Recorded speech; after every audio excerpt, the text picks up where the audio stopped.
Hello, Coach. Welcome to the Underdog Hoops podcast. You're going to see a great interview here. I hope you guys enjoy it. And if you haven't, go check out Underdog Hoops University, where you can get a 14-day free trial. Helps you kind of get your coaching repertoire in check.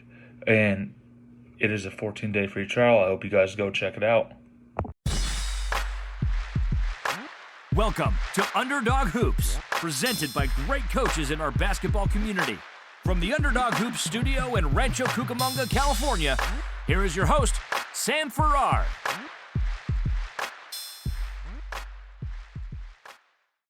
Can you share a moment when you felt defeated as a coach and how you overcame it? Yeah, I could give you about two of them. I know it happened. One happened during the season we in right now.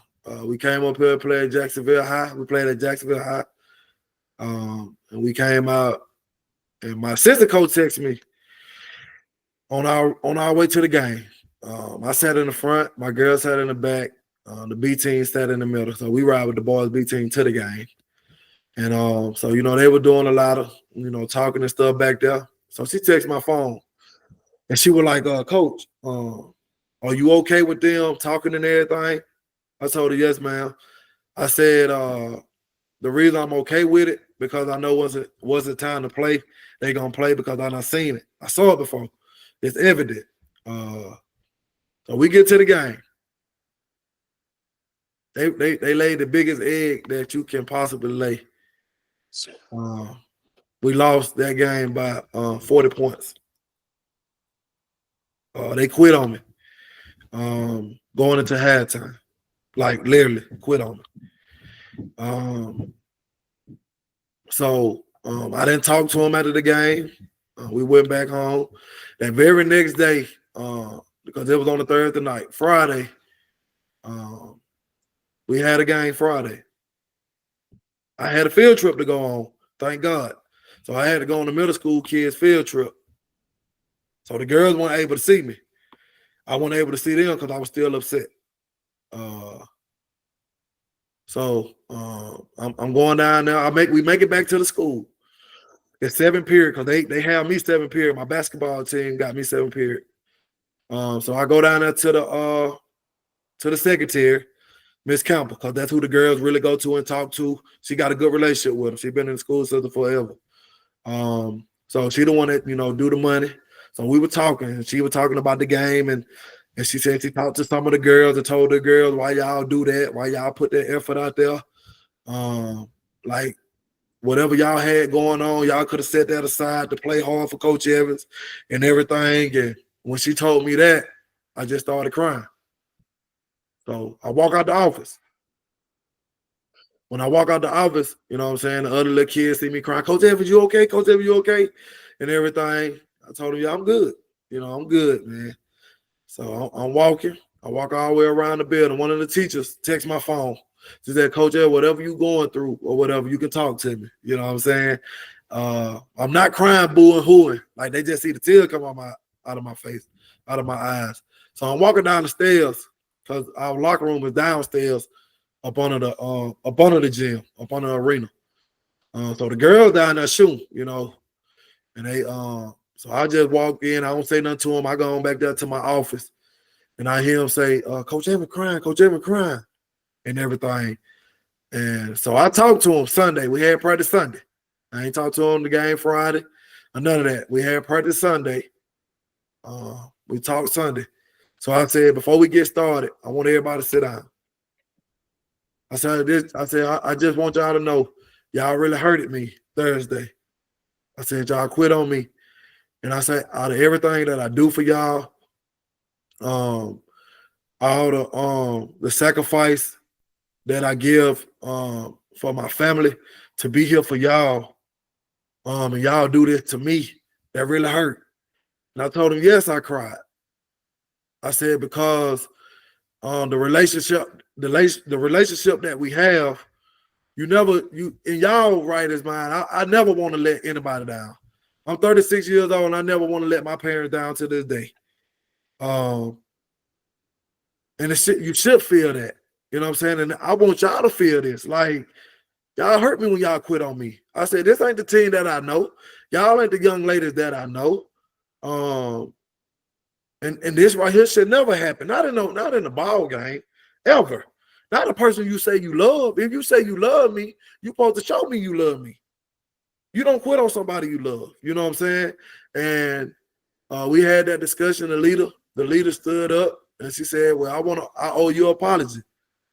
He said, "We didn't put our best our fourth effort. We want to say we love you, coach, and we sorry for doing what we did. You didn't deserve that. Like, you do give everything to us." And like I said, right now we sit at 8-8.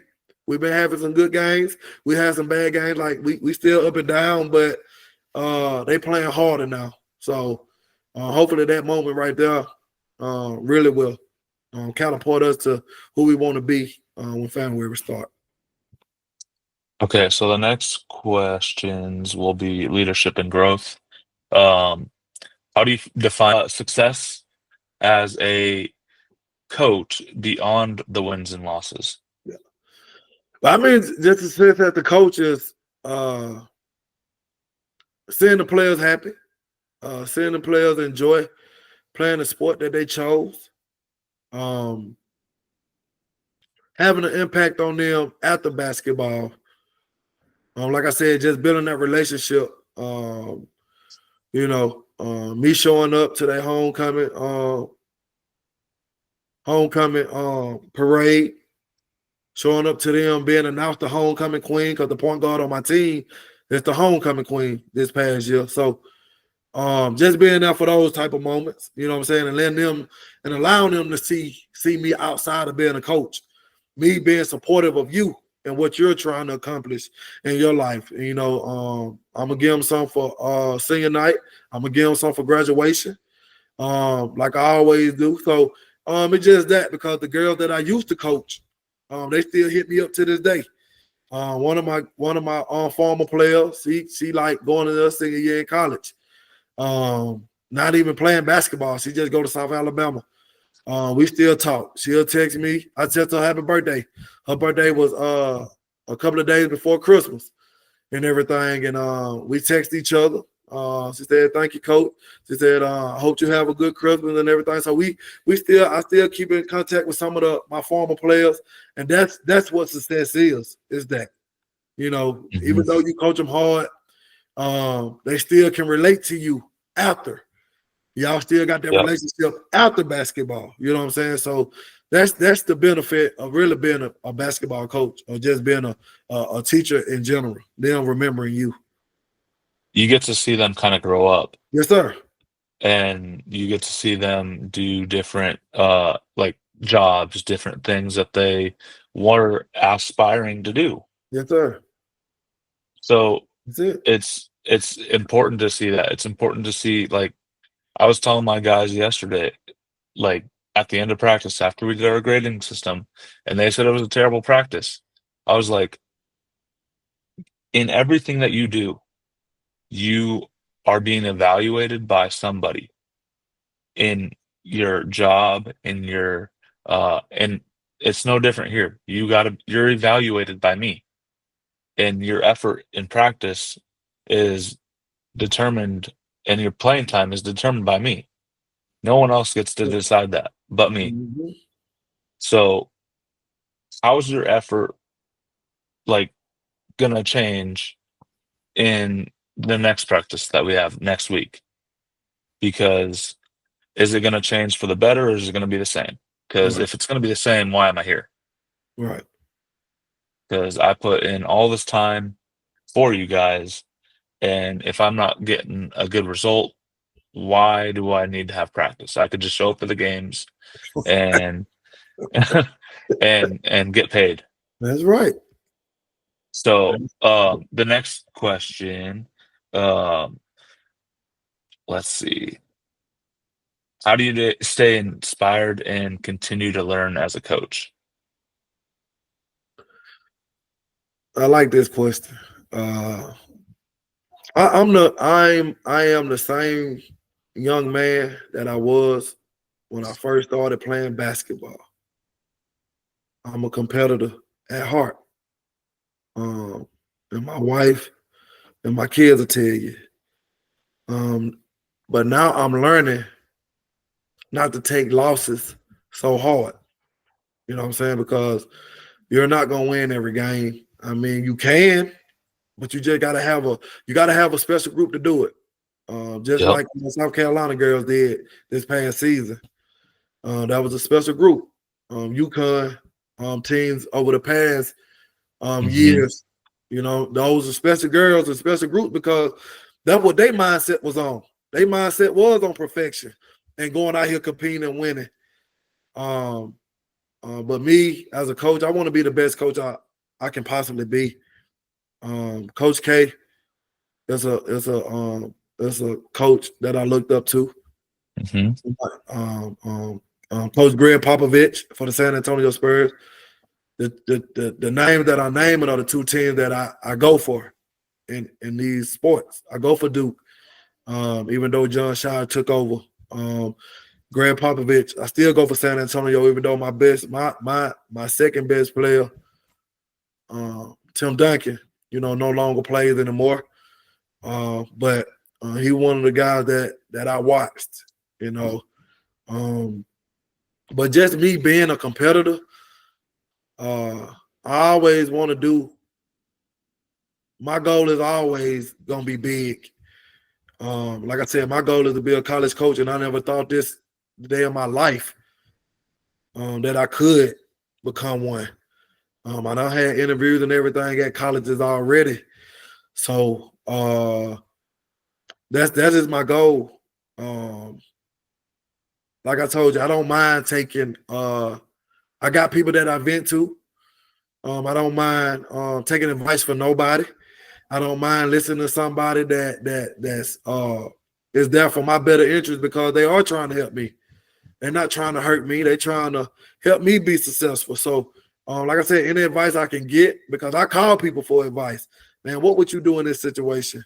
What would you do if you had this team? Like, what would you do? You know what I'm saying? So, I just try my best to continue to learn. You never know too much not to be able to learn more. So I just think any little bit can help you continue to grow in this profession because you're gonna meet people along the way, man, that can really help you. And you don't want to turn nobody down that you feel like, man, this dude ain't never played no basketball. He can't tell me that.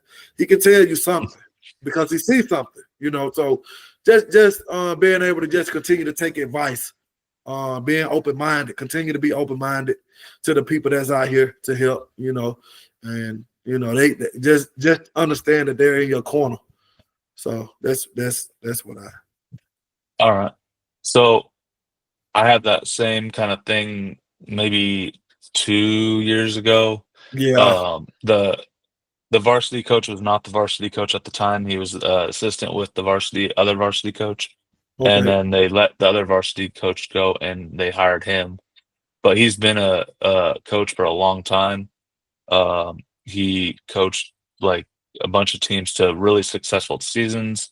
Um, he's coached a few or like one NBA player.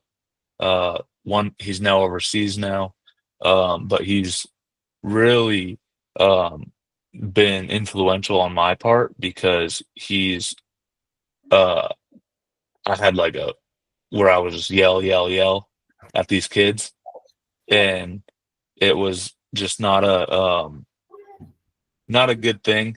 When he was telling me, he's like, I used to do this as a coach too, don't worry about it. You just gotta uh my dad used to say, or whatever, he'd be like, my dad used to say, you're gonna lose this game. And he's like, why? Because you're yelling at these kids. You're not getting them the message. So like that always sticks to me because I'm like, am I yelling too much? And then I had Yeah. a kid um this year tell me, Coach, we can't hear you. Like you need to like tone it down and so we can listen. And I'm like, okay, okay. And then I just took a deep breath and I was like, okay, here's where we're at.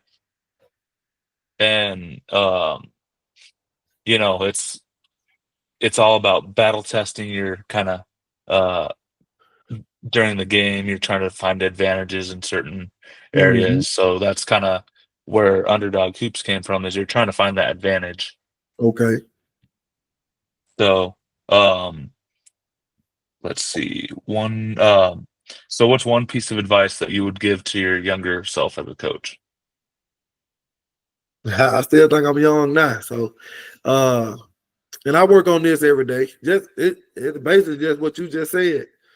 I'm so passionate about this game. I allow my emotions to take over. When it comes to my voice, like I get loud quick too. But the girls tell me that they need that, because you gotta be like this on us. You gotta. But Yep. sometimes my advice to myself right now would be stay in the moment, regardless how the game is going, because every game, if you win or lose, it's a teaching moment. Um, just like last night, you know what I'm saying? Like, win or lose, you still got to come back today and play. You know what I'm saying? So, stay in the moment. Allow the girls to figure it out. My assistant coach loves to tell me, "Coach, call the timeout, call the timeout." I'm not big on timeouts. If I got a team full of seniors, why should I call the timeout so quick? Yeah. You know what I'm saying? Like, Oh they yeah. gotta fight through this. Like, y'all been playing basketball too long to look for That's me to Phil bail you Jackson's out with a mentality. timeout. Yeah, that's Phil Jackson's mentality. He would just sit back, like, let him figure it out. Figure it out. Because you got to understand, you put yourself in this hole. I didn't put you in this hole, right? But by me calling the timeout, what is the timeout really doing? Yes, Yeah. it's calming you down. It's stopping the bleeding for the moment. But if you're not learning from why are you making these turnovers, why are they on this 5-0 run? Why did you put yourself in this hole so quick? If you're not learning from that while you're doing that, a timeout ain't gonna help you, because you're just gonna turn Yep. right back around and you're gonna go right back out there and do the same thing. Yep. Yeah. So. All right. So the last question I have for you is, what are your long-term goals as a coach, and how do you plan to achieve them? Yeah. My long-term goal as a coach, to expand my horizon as a coach, put myself out there on social media platforms more. Um, I went to um, Duke coach, latest coach camp last year. Me and my wife went to Duke University. I'm a big Deuce fan, and I always said my goal was to step on Deuce on Coach K court, and I got an opportunity to step on the court and take a picture with Kara Lawson. I went to her coach's clinic, and that's my main thing as always. And this was during the season last year. This was over the Christmas break. We went to try to see what I can do the second half of the season to help my team get better. Yep. To help me be better as a coach also. So just attending more coaches clinic, continue to go on the podcast as an Underdog, and also on Instagram you got One Hoops, when he got a lot of offensive plays and stuff, defensive plays. Just continue to build my portfolio as a coach. And my long-term goal, man, like I said, is to be a college coach. To be one of the greatest coaches that ever coached. That is my goal, and I told my wife that when I first started. Like, that's my goal. Like, I want to be remembered for that. However long it take me to get there, and win championships. I want to win championships, and I want to be remembered for that. And I know Coach K said that wasn't his goal, was to win championship. His goal was to build character, and that's why he got into coaching. But my goal is to win championships. I'm a Michael Jordan type. I'm a fanatic. Yep. I'm a Kobe Yep. Bryant. Yeah, I want to be remembered as a champion at the end of the day because they can't take that away from you. So that's my long-term goal. Awesome. Yeah. All right. Well, it was a pleasure to have you on the podcast. I hope that I'll hopefully have it up next month at the Okay. beginning of the month. So I will I'm gonna stop the recording right now real quick.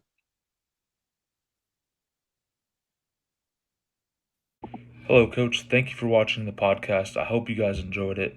Remember, go check out Underdog Hoops University. Get a 14-day free trial. It's $14.99 after that. As of right now, it may be higher as you're watching it later, but go check it out, and we'll see you guys on the next episode.